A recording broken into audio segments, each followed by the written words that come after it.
Hello প্রিয় শিক্ষার্থী বন্ধুরা, আসসালামু আলাইকুম। আশা করি তোমরা সবাই ভালো আছো।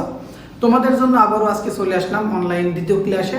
আমরা গতদিন যে ক্লাসটুকু করেছিলাম সেটা হচ্ছে নদী পারাপারের প্রথম অংশ এবং কেস 2 পর্যন্ত। আজকে আমরা করব নদী পারাপারের কেস 3 এবং এই সম্পর্কিত বাকি যে ম্যাথগুলা আমরা অবশ্যই আজকে সেগুলা করব। তো ঠিক আছে, চলো শুরু করা যাক। তো এখানে খেয়াল করে দেখো, আমরা কেস 3 লিখে রেখেছি প্রস্থ বরাবর যাত্রা করলে অথবা সর্বনিম্ন সময় নদী পার হলে। তার মানে আমরা এখন যে কেসটা করব সেটা তোমাকে বলতে হবে, যখন প্রশ্নে বলবে প্রস্থ বরাবর যাত্রা করবে অথবা সর্বনিম্ন সময়ে যাত্রা করবে, তখন আমরা এই বিষয়টার দিকে লক্ষ্য করব।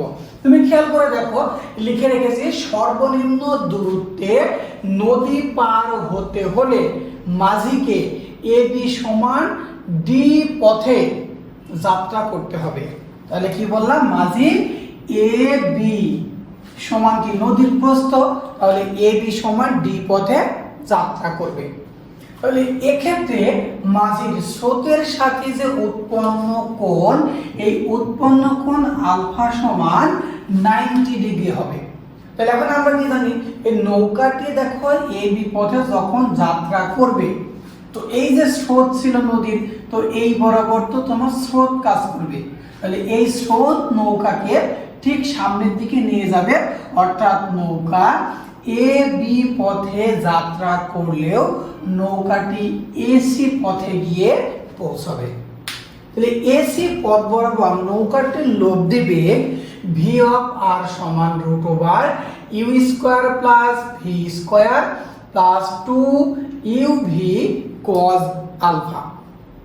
এখন কজ আলফা সমান 90 ডিগ্রি, যদি আমরা আলফার পরিবর্তে এখানে 90 ডিগ্রি বসিয়ে দিই তাহলে কজ 90 মান 0, তখন আমরা অতএব তোমার নৌকার লব্ধি বেগ পাবো ভি অফ আর সমান root over U square plus V square. তাহলে এক্ষেত্রে নদী পার হতে সময়, আমরা জানি নদী পার হতে সময় টি সমান D by V sine alpha. তাহলে এক্ষেত্রে সমান টি এর মান আসবে সাইন কত ডিগ্রি, 90। যেহেতু সে প্রস্থ বরাবর যাত্রা করলো, আর আমাদের এখানে প্রস্থ বরাবর যাত্রা করলে আলফা সমান 90 ডিগ্রি, তাহলে সাইন 90 সমান 1। এবং এক্ষেত্রে আমরা পাবো সর্বনিম্ন সময়, অর্থাৎ নদী পার হতে এর চাইতে কম সময়ে আর কখনো নদী পার হওয়া সম্ভব নয়, এবং সেটা আমরা বলছি টি মিনিমাম ডি বাই ভি। এখন দেখো, এর একটা অথবা লিখতে পারি, অথবা চিত্র 2 এটা হবে চিত্র 3 অনুসারে সর্বনিম্ন সময়ে নদী পারাপারের ক্ষেত্রে, তাহলে লব্ধি বেগ এখানে কাজ করছে এসি বরাবর। তাহলে এসি বরাবর এসি স্কয়ার সমান এবি স্কয়ার, কারণ দেখো এই কোণটা তোমার 90 ডিগ্রি যদি বিবেচনা করি, তাহলে অতিভুজ স্কয়ার সমান লম্ব স্কয়ার যোগ ভূমি স্কয়ার, অর্থাৎ এসি স্কয়ার সমান AB square plus BC square. তাহলে ভি আর স্কয়ার সমান V square plus you square, অতএব ভি অফ আর সমান root over V square plus you square. এখন একটা খেয়াল করো, এই যে নৌকাটা যে এসি পথে পৌঁছাবে, তাহলে এসি বরাবর বেগ কি, এসি বরাবর লব্ধি বেগ ভি অফ আর, তাহলে আমরা লিখতে পারি টি সমান ডি বাই ভি আর সমান D by root over V square plus you square, অথবা u square plus V square. তাহলে এটাও কিন্তু আর একটা সময়। তো এবার বিসি পথের দূরত্ব, অর্থাৎ নৌকাটি যে এই থেকে বিতে যাত্রা করলো কিন্তু সিতে গিয়ে পৌঁছাইল, তাহলে বিসি পথের দূরত্ব হবে তোমার এক্স সমান ইউ টি মিনিমাম, মানে স্রোতের বেগের সাথে পৌঁছাবে ইউ টি মিনিমাম। তাহলে এসি পথের দূরত্ব এস, এসি পথের দূরত্ব যে এ থেকে যে সিতে পৌঁছাবে, যদি আমরা দূরত্ব এস বিবেচনা করি, একটু বাড়িয়ে দিই বোঝানোর জন্য, যদি এখানে বাড়িয়ে দিই, দেখো এসি স্কয়ার সমান মানে অতিভুজ স্কয়ার সমান লম্ব স্কয়ার প্লাস ভূমি স্কয়ার, তাহলে এখানে হবে D square plus x square. এইটা হচ্ছে পার বরাবর দূরত্ব। তবে একটি বিষয় কিন্তু আমি কারেকশন করে দিই, এই বিষয়টা কোনো বইয়ে বা কোনো লেকচারে কিন্তু কেউ উল্লেখ করে না। খেয়াল করে দেখো, এই সূত্রটা কিন্তু আমাদের প্রযোজ্য এবং উত্তর মিলবে, কিন্তু আসলে আমরা যেখানে ডি ব্যবহার করেছি এই অংশটা কিন্তু ভুল। কেন? কারণ নৌকা যদি এ থেকে বি তে পৌঁছায় তবে নৌকার অতিক্রান্ত দূরত্বটা ডি, কিন্তু নৌকা তো এসি পথে পৌঁছাচ্ছে, তাহলে প্রকৃতপক্ষে আমাদের এখানে টি সমান হবে AC by V of R. তাহলে AC by root over U square plus V square.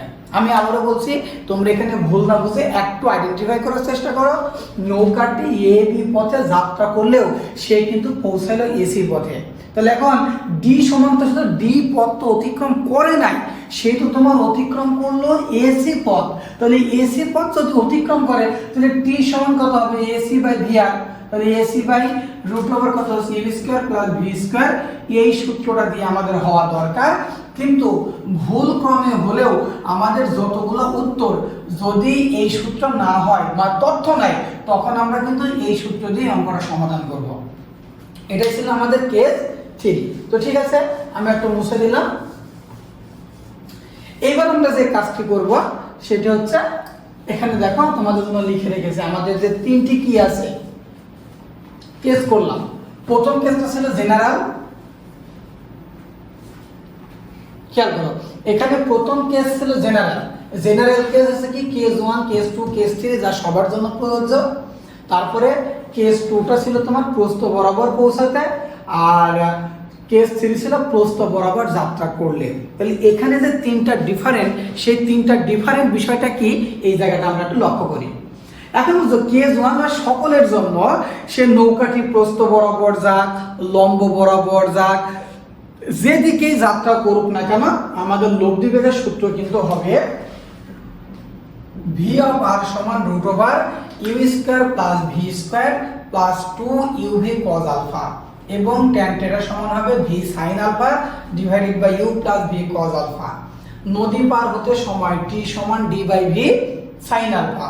স্রোতের দিকে নৌকার বেগের উপাংশ U plus V cos alpha. Even এই সূত্রটা কেস 1 এবং কেস 2 এর জন্য প্রযোজ্য, কিন্তু এই কেস 2 আবার কেস 3 বা সকলের জন্য প্রযোজ্য হবে না। কেস 2 কেবলমাত্র তখনই প্রযোজ্য হবে যখন সে প্রস্থ বরাবর পৌঁছাবে। অর্থাৎ এক্ষেত্রে যদি আমি একটু ফিগারটা দেওয়ার চেষ্টা করি, তাহলে মাঝিকে অবশ্যই এ বি সমান ডি পথে পৌঁছাতে হবে। আর আমরা জানি যে পথে নৌকা পৌঁছায় সেই পথে তোমার লব্ধি বেগ কাজ করে। তাহলে কেবলমাত্র অপর পারে পৌঁছানোর জন্য এই সূত্রটা প্রযোজ্য। তাহলে অপর পারে পৌঁছালে u plus V cos alpha সমান 0, এবং আলফা সমান cos inverse minus u by v, এটা শর্টকাট, এবং লব্ধি বেগ ভি অফ আর সমান root over V square minus u square, এবং নদী পার হতে সময় টি সমান D by v square minus u square. দেখো তো, আমরা একটা জিনিস খেয়াল করি, আমাদের তো কিছুক্ষণ আগে সূত্র ছিল যে টি সমান D by V sine alpha. তাহলে ভি সাইন আলফার পরিবর্তে আসলে v square minus u square. তাহলে যদি আমি এখানে বিটা বের করি, আমি আবারও বলছি, যদি আমি এখন এখানে তোমার ক্লিয়ার করি, তাহলে তোমার ভি সাইন আলফা এর মান কিন্তু obviously root over V square minus u square আসবে। আমরা এই সূত্র দিয়েও কিন্তু অ্যাডমিশনের অনেকগুলো ম্যাথ করতে পারি। তাহলে এখানে দেখো চট্টগ্রাম বোর্ড 22 আছে যে 500 মিটার প্রস্থের একটি নদীতে 6 কিলোমিটার/আওয়ার বেগে স্রোত প্রবাহিত হচ্ছে।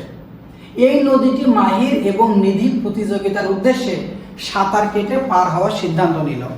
তাহলে একটি নদী, আমি তোমাকে চিত্রের মাধ্যমে দেখাই, এটা হচ্ছে একটা নদী। এই নদীর যে প্রস্থ, এই নদীর প্রস্থ ডি সমান তোমার হচ্ছে 500 মিটার। তারা এই নদীতে স্রোত যাচ্ছে কত 6 কিলোমিটার/আওয়ার, এবং তারা উভয়ের মধ্যে মাহির গেল, দেখো মাহির ক্ষেত্রে 10 কিলোমিটার/আওয়ার আলফা কোণে এবং নিধে 9 কিলোমিটার/আওয়ার বেগে লম্বভাবে সাঁতার কাটলো। তো কত হচ্ছে, মাহিরের ক্ষেত্রে আলফা বলে দিয়েছে, কিন্তু মাহির ক্ষেত্রে বলে দেয় না বা কোন দিকে গেছে। কিন্তু খেয়াল করে দেখো নিধি এখানে স্পষ্ট করে বলে দিল নিধি 9 কিলোমিটার/আওয়ার বেগে স্রোতের সাথে লম্বভাবে। দ্যাট মিন্স এই যে এই দিকে তোমার নিধি গেল। তাহলে নিধির ক্ষেত্রে দেখো তো, আমি তথ্যটা লিখে ফেলি, নিধির ক্ষেত্রে আলফা সমান 90 ডিগ্রি। এখন গ নাম্বার বলছে আলফা কোণের মান কত হলে মাহির সোজা যাবে। এখন গ নাম্বার, তাহলে মাহিরের ক্ষেত্রে মাহির কি বললাম, মাহির সোজা অপর পারে পৌঁছাবে। দেখো তো সোজা অপর পারে পৌঁছালে দিক থিটা সমান 90 ডিগ্রি হয়। তাহলে এবার আমরা কোন সূত্র দিয়ে করব? tan থিটা সমান v sin alpha divided by u plus v cos alpha.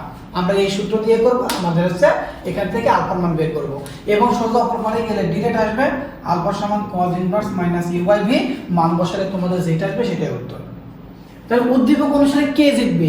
কে জিতবে মানে কি তুমি সময় বের করবা। এখন যদি মাহিরের সময় বের করো, মাহির t1 সমান কত হবে?